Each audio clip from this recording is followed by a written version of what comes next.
everybody. Welcome back to the latest edition of Terrace Talk. A dramatic late winner last weekend at Bristol City for Norwich. Of course, heading back to Carrow Road this weekend, hoping to record another victory. Preston North End, the visitors. And with that, delighted to be joined by Tom Sandells to get all the insight on North End. Tom, it's kind of been a similar theme for Preston in recent weeks in that they've had a bit of a downward trajectory of form, 3 straight defeats against Cardiff, Middlesbrough and QPR, 24th in the league table over the last 10 games in terms of form. It's pretty dire breeding, I suppose. What's gone wrong in recent weeks? Yeah, lovely stuff that, isn't it? 3 defeats in 6 days. And then the performances are probably the worst things about, especially the last 2 games. So yeah, really not going very well. It's a strange one really, because they started the season so well. The summer business was generally seen as pretty positive. They'd got players in for positions that kind of needed filling, especially in the formation that Ryan Lowe wanted to play. But yeah, just lately it's just completely gone off the boil, and some of the performances have just been, I know you mentioned it just before we came on that the performances you've seen lately have been a bit dire. It's been very dire with North End recently. I mean, the 4-0 at Middlesbrough, they just did not look up to it at all. And then QPR, I thought, probably 2 poor sides, but QPR definitely the better side on the night. North End really poor. Yeah, it's a strange one. They're basically, at the moment, obviously you mentioned the form table, they're living at the moment in their league position off the great start to the season that they had, but that's not going to last forever. Yeah, 8th in the league at the moment. You sort of mentioned there that the storming start to the campaign that they had. Where is the expectation this season for Preston? We're almost halfway through the season. I mean, still on sort of outside of the playoffs, but kind of feel like you're in a little bit of free fall, much like Norwich were for a spell. So where do you think North End could finish at the end of the season? To be honest, they could finish absolutely anywhere. The expectation coming into the season, as is most seasons with North End, is to try and push for a playoff place.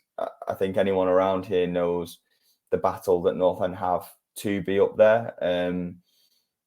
That sort of expectation is almost buoyed by the likes of Barnsley and obviously Luton, who got promoted last season, but Barnsley have been in there recently as well. They can get in the playoffs by not sort of spending the earth. So it makes it seem a lot more possible for a team like North End to get in there who won't spend loads and loads of money.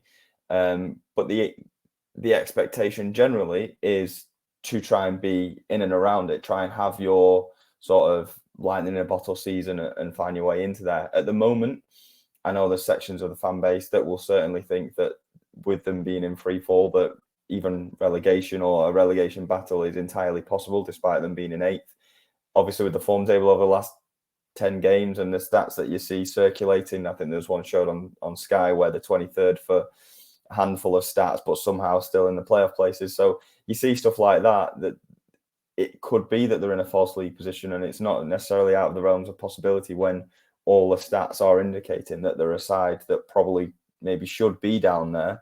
But yeah, it's an interesting one. I think it's a long season. I'm not one to kind of get carried away too early or anything like that. I mean, we saw not long ago that QPR were top of the league and then ended the season just about staying up. So at this point, absolutely anything could happen. But you can see the last 10 games, you know, what's likely to happen over the next few months if things don't change. Yeah, you mentioned that the transfer business there in sort of your previous answer, and felt a fairly busy window down at Preston. You know, the likes of Will Keane and what more from Wigan, a few championship experienced players there, a few from overseas that are more unheard of, a couple of loan players like Calvin Ramsey on loan from Liverpool. Which one of those, I suppose, has maybe caught the eye the most so far this season? It's an interesting one, really, because Will Keane started the season leading the line up front by himself because there was a bit of a delay in getting Osmajic in and other strikers have been injured. So he started the season really well and was averaging a goal a game early doors.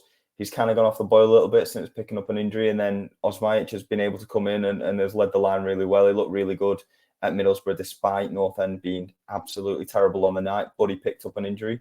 So he's currently out. Masfrokiar looks really, really talented, but can't quite get himself into the game, hasn't quite settled into things as much as you may have wanted. In terms of the system, you can see there's a quality player in there.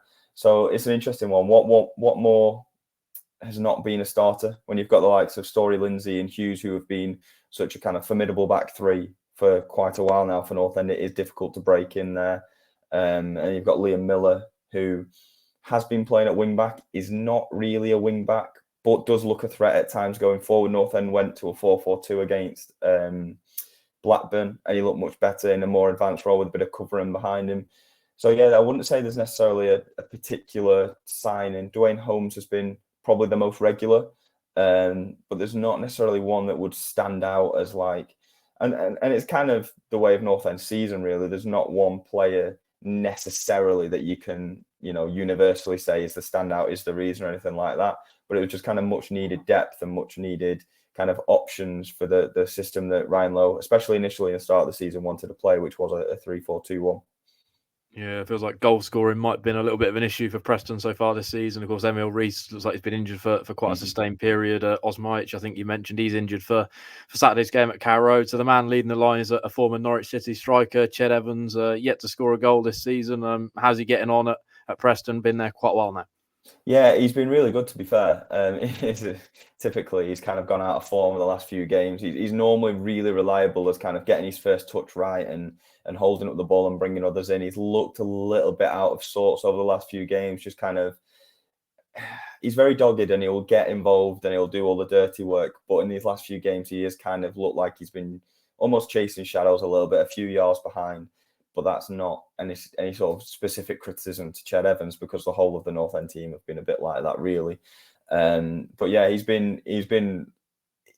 was probably an unpopular signing to begin with, but he's really endeared himself to the North End fans, and he's definitely like firmly one of the favourites at North End at the moment. You mentioned Emil Rees. He injured his ACL at the start of the year, and he's just about gone into full contact training now. So although he probably won't feature at Carrow Road, it's a positive. Then there's obviously Osmaic, who is out, and then there's Will Keane as the other striking option. But as you mentioned, scoring goals. I mean, for a team like Preston who aren't able to spend lots of money, it is difficult to find proven goal scorers. Emil Rees did it once, and that's like the first time it happened in about 10, 15 years. So it's not uncommon that North End are struggling for goals because they are expensive players to buy. But yeah, Ched would likely lead the line, but it's more kind of his overall game and bringing others into it than his goals. Yeah, the man leading them, of course, is Ryan Lowe, been at Deepdale for 2 years now. I think the anniversary is today. I just saw on Twitter, and feels like maybe he's a man who's a little bit under pressure. I mean, how much pressure would you say is actually under, and how does sort of the fan base feel towards him at the moment?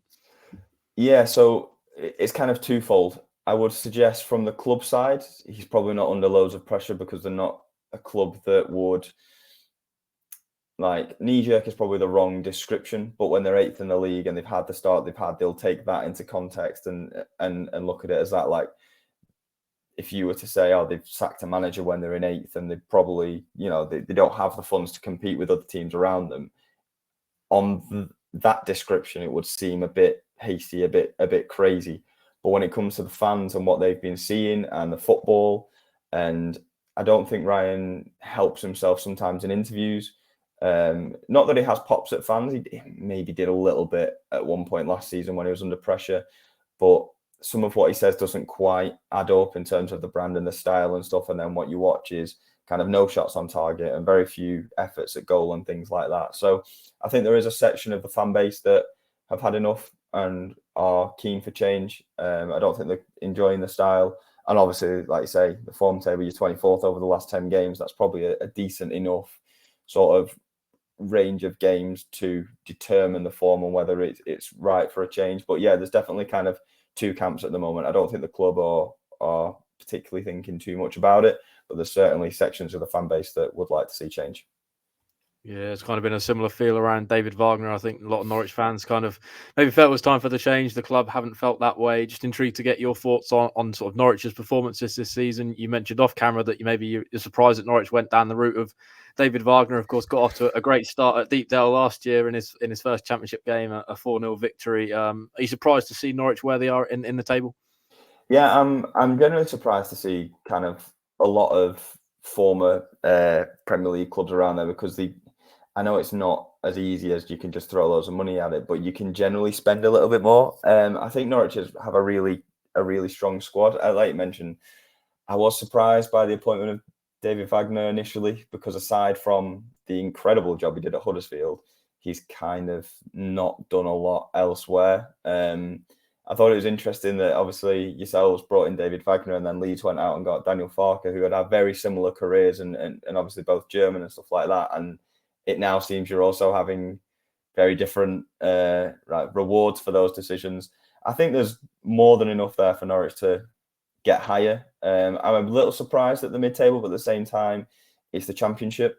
So within a couple of wins, they could be right there in the thick of it anyway. So yeah, I'd say for stuff like that, it's more, again, kind of leaning on the situation with Brian Lowe. It's more about what the fans are seeing, because there's very little in the division, especially, I mean, the money that Norwich probably have on the back of Premier League stuff could probably widen that gap for them if they spend it correctly.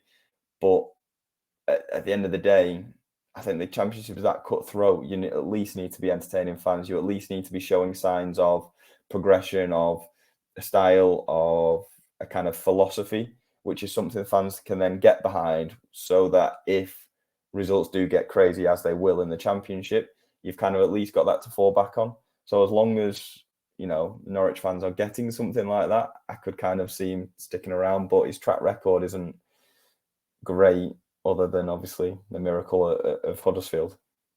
Yeah, he'll probably be looking for 3 points on Saturday. And with that, going to sort of ask your thoughts and feelings towards the game. I think Preston have only lost one of the last 7 visits to Carrow Road, so it's generally been a pretty happy hunting ground for the Lily Whites. How are you feeling ahead of this one?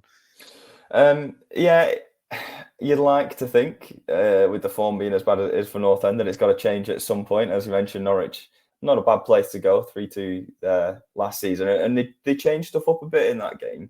So I half wonder whether it may be, time for something else like that for North End, where they change things up, maybe experiment with positions or the formation a little bit more.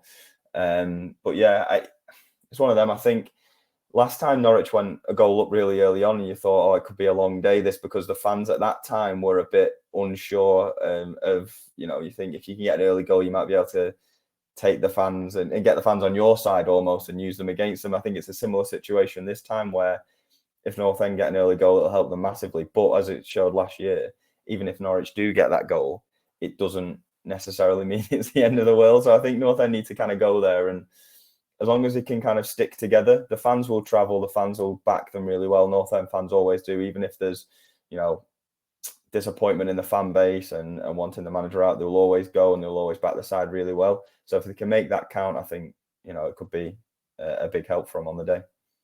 And with that, going to put you on the spot for a score prediction, Tom.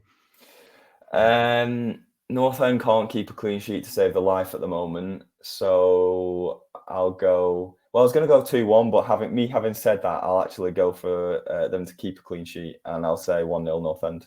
There we go. You heard it there. With that, we're going to round off the show. Thanks for your time this lunchtime, Tom. Really do appreciate it. Lots of great views there from the Preston camp ahead of this one. Of course, we'll be speaking to David Wagner pretty shortly. So by the time you're watching this, it will be live on our YouTube channel to hear what the German's manager has got to say ahead of this one.